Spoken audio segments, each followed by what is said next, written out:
आज हम आपको एक ऐसी कहानी बताने जा रहे हैं जो सुनकर आपको गर्व भी होगा और हैरानी भी। बिहार के पटना का एक लड़का मेडिकल की पढ़ाई करने रूस गया और वहीं बन गया विधायक। जी हाँ, हम बात कर रहे हैं अभय कुमार सिंह की, जो रूस में राष्ट्रपति व्लादिमीर पुतिन की पार्टी के सदस्य हैं और वहां चुनाव जीतकर भारतीय मूल के पहले जनप्रतिनिधि बने हैं। कैसे बिहार से निकलकर उन्होंने रूस राजनीति में भारतीय तड़का लगाया, देखिए ये खास रिपोर्ट।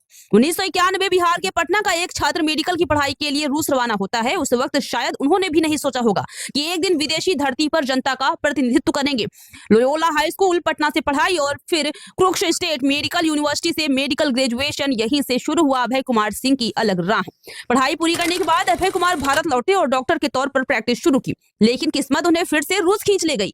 यहाँ उन्होंने दवाइयों का कारोबार शुरू किया और धीरे धीरे रियल एस्टेट व कंस्ट्रक्शन सेक्टर में भी कदम बढ़ाया। पटना का ये छात्र जल्द ही रूस के क्रुक्स शहर में एक सफल भारतीय व्यवसायी के रूप में पहचान बनाने लगा।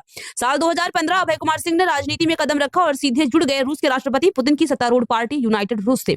महज 2 साल बाद 2017 में उन्होंने क्रुक्स नगर विधानसभा का चुनाव लड़ा और रिकॉर्ड अंतर से जीत दर्ज की। इसके साथ ही वे रूस से सार्वजनिक पद पर चुने जाने वाले भारतीय मूल के पहले जनप्रतिनिधि बन गए। 2022 में उन्होंने दूसरी बार जीतकर अपनी पकड़ और मजबूत कर ली। अभय कुमार सिंह की जीत की सबसे खास बात यह थी कि उनका चुनाव प्रचार, उन्होंने रूसी चुनाव में भारतीय राजनीति की शैली अपनाई, जनसभाएं की, लोगों से सीधा संवाद किया और ग्राउंड कनेक्शन बनाया। उनका कहना है कि रूस में आमतौर पर नेता जनता से सीधे नहीं जुड़ते, लेकिन उन्होंने भारतीय मॉडल को अपनाया और यही उनकी रिकॉर्ड जीत का कारण बना। हमने रूसी चुनाव में भारतीय राजनीति का तड़का लगाया, ये कहना है अभय कुमार सिंह का। इसके साथ ही उन्होंने कहा कि लोगों से सीधा संवाद किया और जनता ने रिकॉर्ड बहुमत से मुझे जीत दिलाई। रूस में विधायक बनने के बाद अभय कुमार सिंह भारत रूस संबंधों पर भी खुलकर बोलते हैं।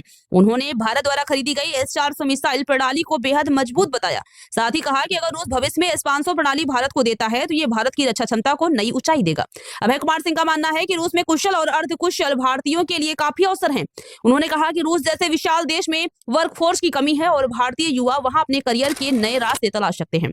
पटना से रूस की विधानसभा तक का सफर, ये कहानी सिर्फ राजनीति की नहीं बल्कि सपनों, संघर्ष और भारतीय सोच की ताकत की कहानी है। तो ये थी कहानी पुतिन के बिहारी विधायक अभय कुमार सिंह की, एक ऐसा सफर जो बताता है कि अगर इरादे मजबूत हों तो सीमाएं भी छोटी पड़ जाती हैं।